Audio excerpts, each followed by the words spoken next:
Let's discuss soil amendments and organic fertilizers. There's a difference between a fertilizer and an amendment, which we'll get into. And a lot of times the organic fertilizers can more properly be considered soil amendments. We'll talk about what they are, how they are applied, and how to make decisions regarding various circumstances in which you may want to apply soil amendments. So to start us off, we take a look at the image on the left. It shows a gardener's hands picking up soil that is filled with various types of organic and inorganic soil amendments. Soil amendments are anything that you would add to the soil in order to improve overall soil health. This could involve balancing and adding nutrients. It could involve modifying the pH.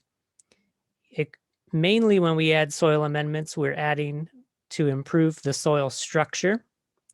And finally, when we work with organic amendments and when we improve the structure, we will be encouraging the presence of microorganisms. Legally, there is a difference between fertilizers and amendments, and the laws which regulate fertilizers are not necessarily present for these soil amendments. And so while they may add fertility to the soil, they're not treated in exactly the same way. We can divide our soil amendments into two broad categories, and this is inorganic and organic. And just like our fertilizer discussion, we'll say that inorganic is anything human-made or mined from the earth that's not alive. And organic would be something that was once from living plants or animals. You can see we have many more organic amendments listed than inorganic amendments. It's not true that there are more organic amendments in general, but this is what I'm going to focus on today. Let's go down the list of inorganics first. The first one we'll talk about is perlite. Perlite is a volcanic mineral, and it is quickly heated so that it expands up to 24 times its original volume. So when you expose the rock to high temperature, the moisture in it causes it to pop, kind of like popcorn. And that expansion is done in order to create very small micropores. These little pores are like little bubbles inside of the material, and that has the effect of acting like a sponge. It provides a very large surface area that can hold moisture and nutrients, and it's very lightweight, so it provides aeration and drainage. And because it's a mineral and it's heated, it comes out sterile. So there's no disease, no insects, no weed seeds, and it can be fairly safely added to a soil mixture in order to improve structure primarily. We don't normally mix this in with garden soil in the ground, but you would usually mix this into a potting mix and do propagation with perlite. And you can actually do propagation with pure perlite. Straight perlite is enough to root cuttings, for example, for certain types of plants. There are some folks who will take perlite and amend their backyard garden soil, although that seems like an awful lot of work, and there's probably easier ways to improve drainage and aeration. But I have known some folks who actually move into a new property and scrape the entire backyard, remove 1 foot of soil all the way down, and then import topsoil, organic matter, perlite, and basically make potting soil over the entire yard. And in my personal opinion, that's a lot of energy and a lot of work. And there's probably a better way to achieve the same goal. But if you're really fed up with clay or something, maybe you'll go to that as a last resort. No offense to anyone who chooses that method. It's just not the one I would recommend first. Often hand in hand with perlite is vermiculite. And some people get them confused and mix them up, but they are slightly different in their qualities. And so you would want to select the appropriate mineral for the job. Vermiculite is a mineral. It's very similar to mica. It's mined out of the earth, just like perlite. When vermiculite is heated, it also expands to many times its original volume, but it doesn't necessarily have little bubbles like a sponge would have. Instead, vermiculite forms layers, kind of like a cake or a lasagna.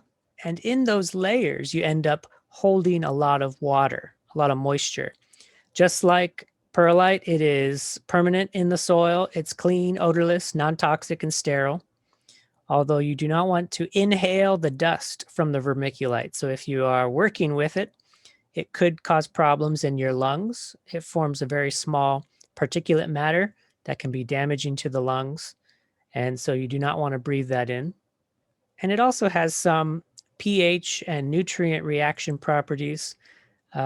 Because there is a carbonate in vermiculite, you will have some reactions that are normally alkaline.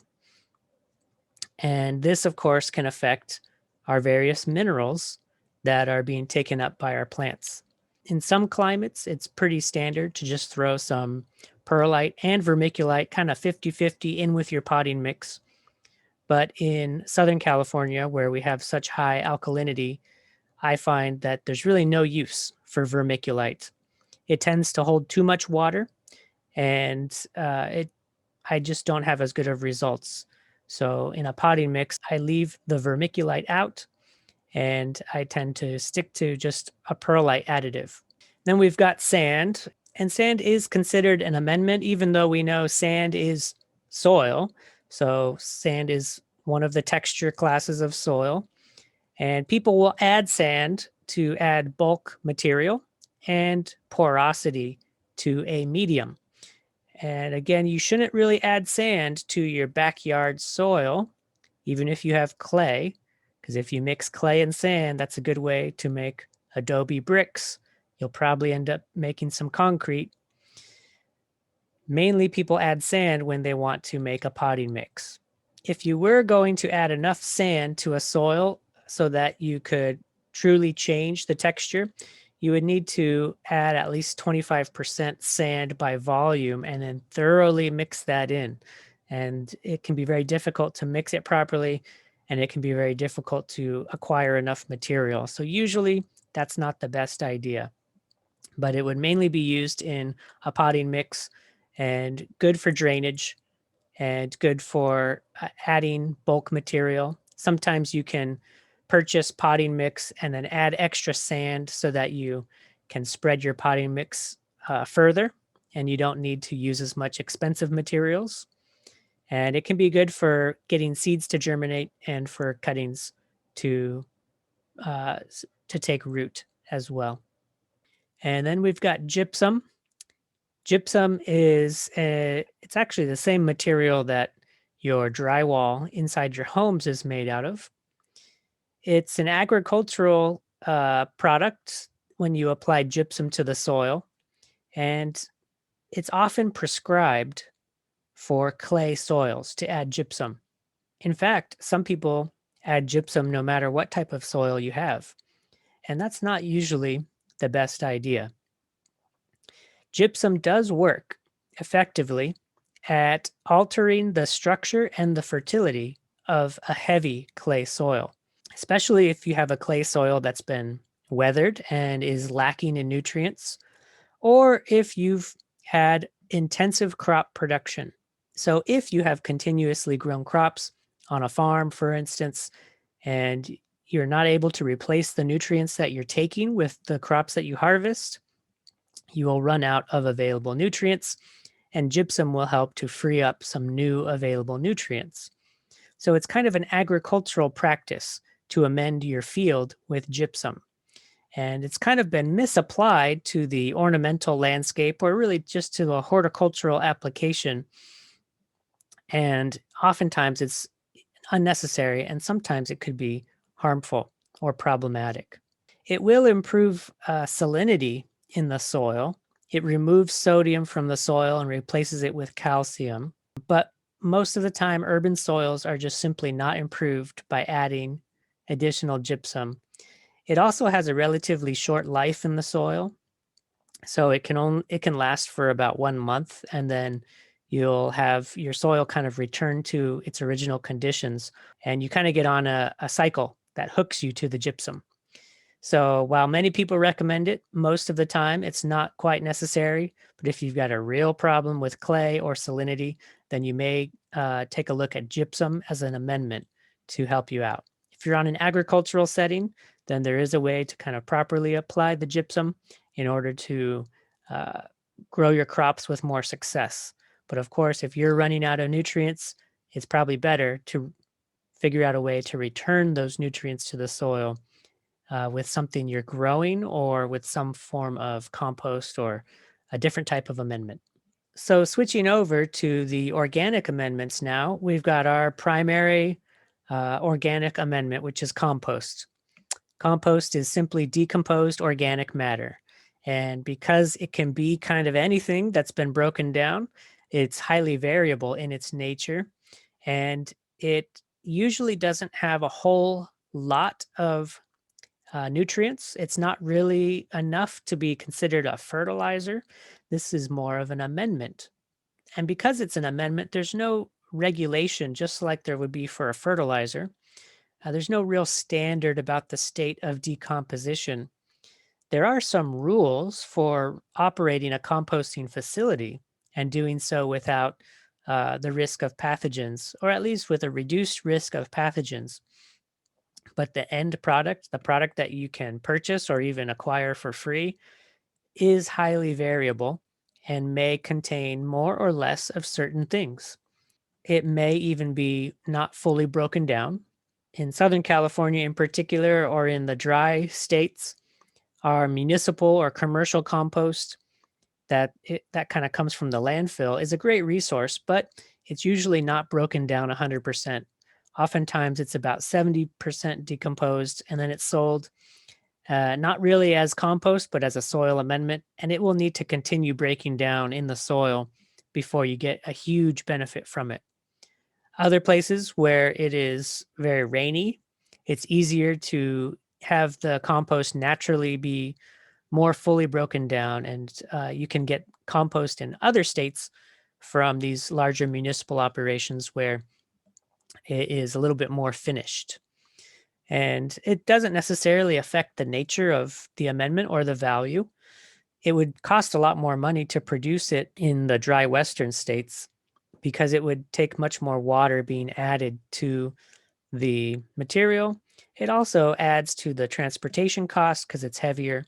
And so, this part of the world, we find it's easier to just compost it most of the way, get it clean, reduce all the pathogens, get it out the door, and then people can add it and spread it around themselves. Now, if you're buying compost from a certified kind of uh, agricultural supplier, it may be a little bit more thoroughly broken down, and there may be some sort of guarantees. But because compost can be made from a wide variety of products, there's all sorts of different end results. So if it's based on plant material primarily, that's going to tend to be your highest quality of compost.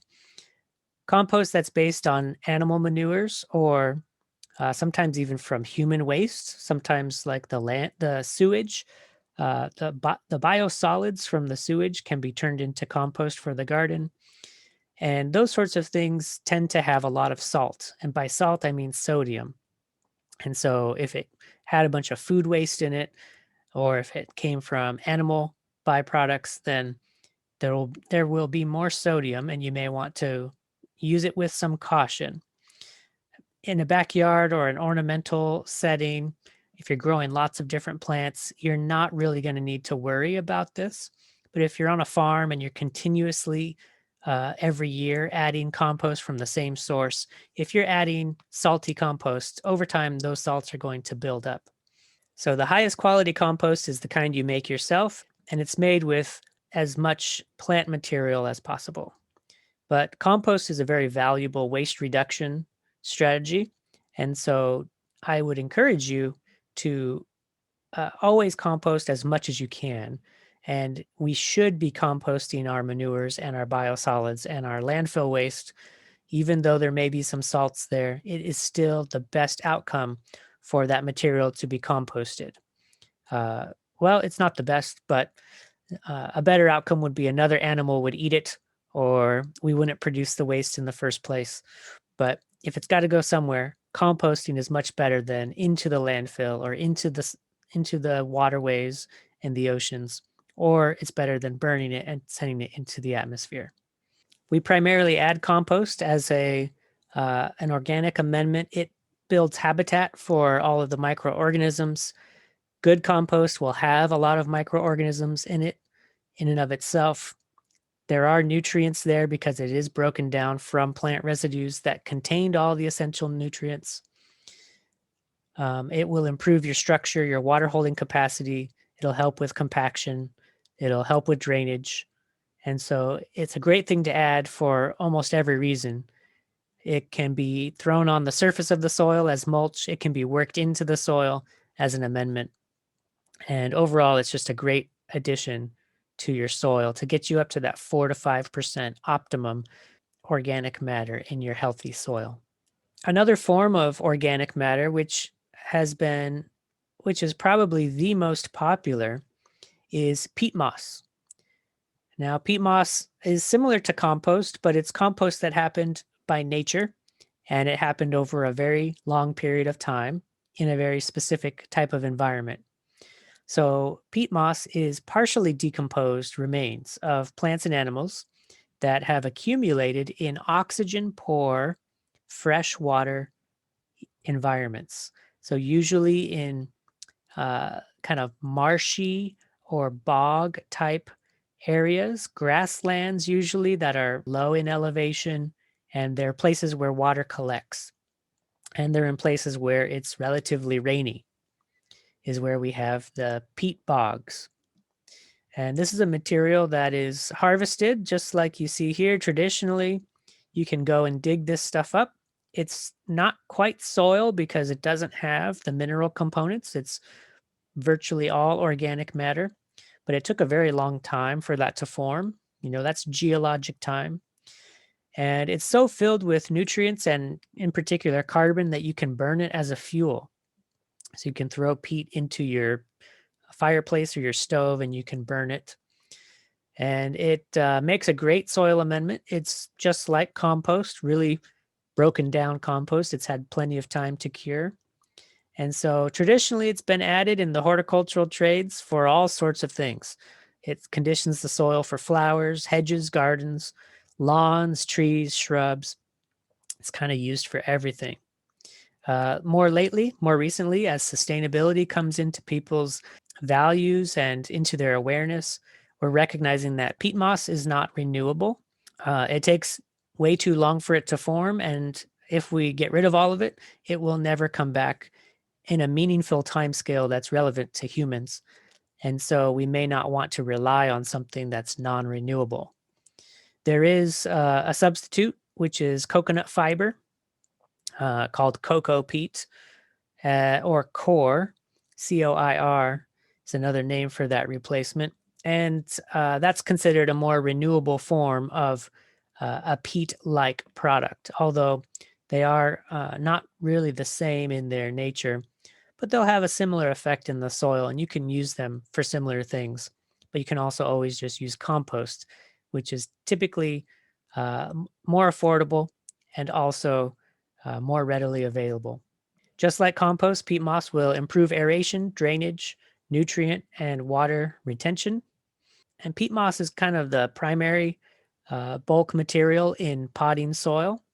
And so potting soil is often considered to be like a soilless mix. They'll say it's a soilless media that is our potting soil. So your potting soil contains no true soil. So what does it contain? Mainly peat moss and perlite. But if you do peat moss, perlite, maybe some sand, maybe some vermiculite in varying ratios, you can have most of your standard potting mixes. So it is still widely used. Some people argue it's a little bit more renewable than we originally thought, and it will grow back faster. Other people say it's not renewable and we should avoid it. And I don't really have a strong opinion. I think there's a right time and place for almost anything. So I do use some peat moss, but I try not to become too reliant on it. And I do try to look for suitable alternatives. Coconut coir is a great one, and compost is a great one too, depending on the application. It's worth noting that peat moss has nothing to do with the plant moss. Maybe there's a lot of moss that was growing there at one point, and then over a very long time, the mossy fields break down into peat, but the product itself does not resemble moss, and it's made up of many different types of plants, not necessarily made up of just moss. It's just what we call it, peat moss. And then you'll hear about something called green manure. So that's a confusing term. It's not manure in any meaningful sense, but it is applied to farms and fields just how you would apply manure. But instead of applying animal manure, you apply broken down plants and crushed up plants. And so in farming settings, it's a common practice with organic gardening and farming to grow a cover crop. That's a crop that is not meant really for you to harvest and eat. It's meant for you to put it back in the soil. So you grow plants, and when they're all grown and big, you cut them down and till them into the soil. You could till them in, you could leave them on top. There's many different ways. You can take that material, put it in a compost pile, but what you're really doing is adding those nutrients that were in the plants directly back into the soil where they came from, so it'll be ready to grow crops that you can harvest. This is called, in general, green manure when you work it back into the soil, and you're usually working in a cover crop. Now, cover crops is any crop that you grow simply to provide soil cover, because raindrops on bare soil are significant causes of erosion. Wind will cause erosion. Evaporation, as we know, happens on exposed soil. So, in general, it's a good idea to cover the soil. You can use mulch to cover the soil, or you can grow plants to cover the soil. And when you grow crops in an agricultural setting to cover the soil, that's called a cover crop. It allows the rainfall to enter into the soil more easily, builds organic matter, attracts good beneficial insects, has a whole host of good properties. Primarily, it's grown to prevent soil erosion. You can select different types of plants. Oftentimes, we are selecting uh, things in the bean family, the legume family, and that's because of their symbiotic relationship with rhizobium bacteria, in which the bacteria fixes nitrogen into the roots of the plant. And then when you come along and cut the beans down, work them into the soil, those roots decompose and release all that nitrogen, make it available for your actual crops. But it also suppresses weeds and has a whole host of beneficial functions. It is, in general, a great idea to cover crop whenever you can. Based on your climate and based on your growing season, you'll select different plants. There's some summer cover crops and winter cover crops. And summer cover crops include legumes like soy, clover, crotalaria, cowpea, and you also grow non-legume plants primarily for biomass. And oftentimes you grow grasses. These are things like sorghum or millet, and you can get a harvest off of that, and you can also get lots of material that you would work into the soil. And buckwheat is another one that is commonly grown to cover the soil and provide a little bit of a yield, but mainly environmental benefits. In the wintertime, you would plant legumes like clovers and vetch, and then oftentimes cereal grains mixed in like oats, rye, and wheat. So now let's talk about some of these other organic amendments. And sometimes they're considered to be organic fertilizers because they can be concentrated in their NPK values. But they all come from different places and they all have slightly different benefits in the soil. The first one we'll talk about is blood meal. Blood meal you can purchase. It comes dried and powdered. It is literally the dried up blood of animals. Where do you get a bunch of blood? It comes from the slaughterhouse. And so a lot of people kind of cringe at this and think that's not really good for a garden, is it, to take slaughterhouse blood? Well, it's all based on how you tell the story to yourself. Certainly, it is a high source of nitrogen. Is it organic? Well, yes, it came from a living thing. Do you feel good about putting animal blood all over your yard? That's up to you to decide. I can easily see how people would be opposed to it. Another way to think about it is it's a waste product of a wasteful industry. And so by encouraging the capture of this material and maybe a second use or a recycling of the product, it helps to reduce some pollution and some waste. In the soil, blood meal is broken down very quickly by the microbes in the soil and provides a very quick and direct source of nitrogen for your growing plants, your heavy feeders, such as corn and lettuce.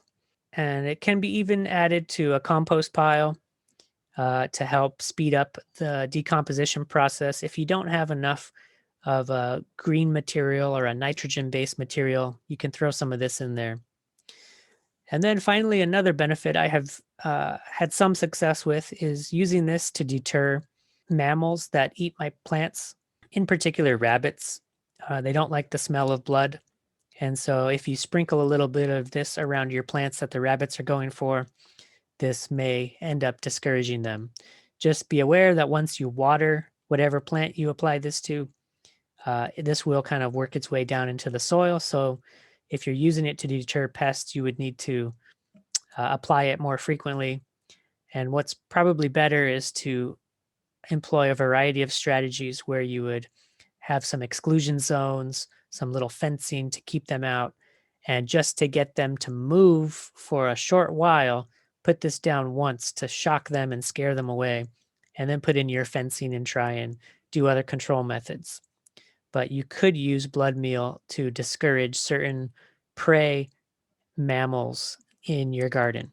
Then we've got cottonseed meal. This is the ground up meal from cotton seeds. It's another waste product from an industry, and it's a natural fertilizer, has high nitrogen. This is nice because it breaks down slowly in the soil, so it's available over time as opposed to blood meal. It will acidify the soil, which in our area with alkaline conditions is not too much of a problem. But if you have a repeat practice of continuously adding cottonseed meal, you may end up over acidifying your soil. And it's a great ingredient in organic fertilizers because it has a good nutrient value. It lasts quite a bit in the soil, and there is a bit of carbon content you're adding to the soil, which will help bolster the habitat in the soil for your microorganisms and improve overall structure as well. And now, similar to the blood meal, we've got the bone meal. Bone meal comes from the steamed bones. You grind up bones, steam them for an hour and a half at 260 degrees, and all of the fat and tallow will melt out. And in the process, you lose the nitrogen, and what you're left with is a phosphorus rich material.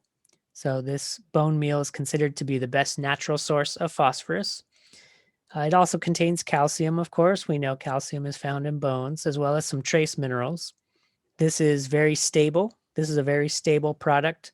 So it is a very slow release of this material. It's really an amendment for the soil. So you're encouraging that the phosphorus is there, and then the microbes can make that available over time. So there's no real danger on hurting your plants by adding bone meal to the soil. And we know phosphorus is one of the top three most important nutrients that plants need in the soil.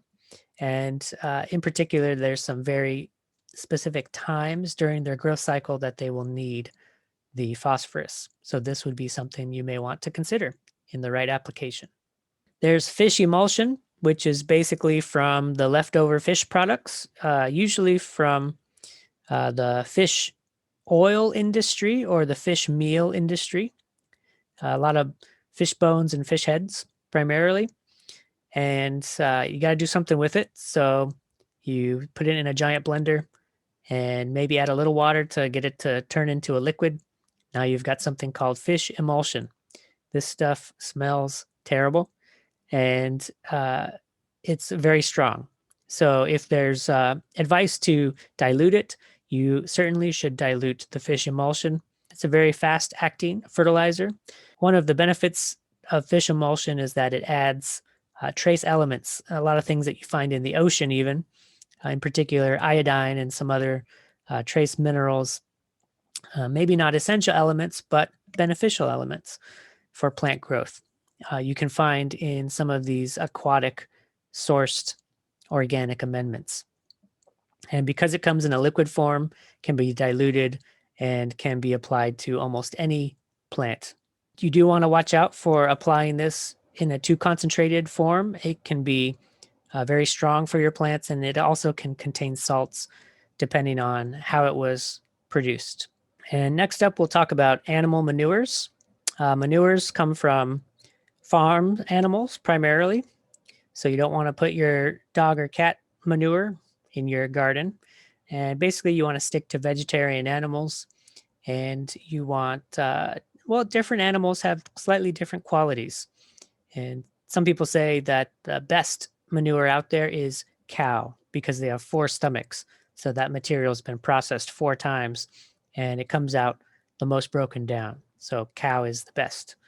But then you've got horse and chicken and goat and rabbit and sheep and all those sorts of things. Manures can be good sources of organic matter, NPK, and trace elements. As we mentioned before with compost, manure tends to be very high in salt. And if you apply fresh manure directly onto your fields, there are some pathogens you could get as well. So usually you want it to be decomposed a little bit. But if you have access to large amounts of animal manure, farm animal manure, then it's a great thing to add. There is a movement within the sustainability world of recycling human waste, and they call it humanure. And there is a way to do it safely, although we won't get into that here. You can look it up. There's a great book called The Humanure Handbook, which I think is a fantastic book about composting in general. But it gets on into some specifics about ways to compost human waste properly.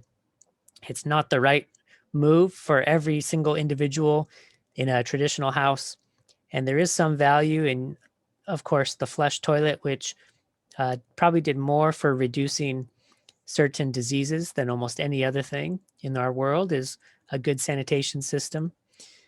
So we don't want to lose access to our good sanitation, but many people, and rightfully so, will question whether it's a good idea to use drinking water to be the place where we throw our manure. We take the most precious resource we have in a dry state and we make it as dirty, literally, as possible. And maybe there's a better way. And so, in the right application, composting human waste could even be considered part of this scenario. If we look at the mineral content of various farm animal manures, we can see that not all animals are equal. Take a look at poultry. It tends to be about 3 times higher in nitrogen. And then sheep as well, very high in nitrogen compared to its phosphorus. But look at that, the highest source of potassium in sheep manure. And then when we talk about a particular type of manure coming from birds, we call that guano. Anything that comes from seabirds or bats is guano. Guano historically played a pivotal role in the development of modern farming, where you actually went out and, in this case, mined this product. So it is organic in origin, but oftentimes it took a very long time, hundreds of years, for it to build up. Seabirds in particular on rocky islands, and has a good balance of NPK, although it can have some acidic properties. And all over the world, guano was a thriving industry, and it's what enabled developments in farming. We've largely abandoned the guano industries in order to switch over to rock phosphate or a mined mineral form of phosphorus. But that's non renewable and rapidly depleting. We may see a return or at least a greater emphasis placed on collecting, harvesting animal guano as a form of fertilizer or soil amendment. And then we've got wood and bark products. These come in various forms, everything from sawdust to shredded redwood bark, mixed chipped trees, chipped lumber. Some people think of wood products as a soil amendment, but they're much more beneficial as a mulch. So you should leave them out of the soil and just leave them on top of the soil. When you mix them into the soil, they will start to decompose. And as they do, they will tie up nitrogen in the soil and typically take that away from your plants. So you don't want to add woody material into the soil. You don't want to mix it in if you're trying to grow plants right away. Of course, over time, it would re-release that minerals as it fully decomposes. But in the meantime, it will tie it up. So, say you plant a tree, don't throw a bunch of sawdust in the planting hole because that's not going to be good for the tree. There is another technique that a lot of people in sustainability worlds like to use. It's called hugelkultur. It's the practice of burying logs or sticks and then mounding soil on top, and then you plant your plants right there. And that was primarily developed in the European kind of alpine region where soil temperatures are very cold. And so the decomposing wood would heat up the soil and expand your growing temperatures. And people in San Diego have adapted this technique and they use the decomposing wood down at the bottom of a growing bed as a sponge that holds a lot of moisture. So they claim that when you add wood to your garden bed, for instance, and plant a bunch of plants on top, vegetables, that you don't need to water as much because those logs, as they decompose, will hold water. And while they may have some benefit, and we know they certainly will break down over perhaps a very long time, there is that nitrogen tie up that you need to worry about. And I have seen several instances with people putting wood in their soil. What I have yet to see, and maybe I should try it myself, what I have yet to see is a side by side comparison. And I've seen vegetable beds that have the wood down at the bottom, and the beds look fine. They look good. And I don't know if right next to it, there's a bed without one. And can you compare a difference? So that would be something to run a little trial on an experiment.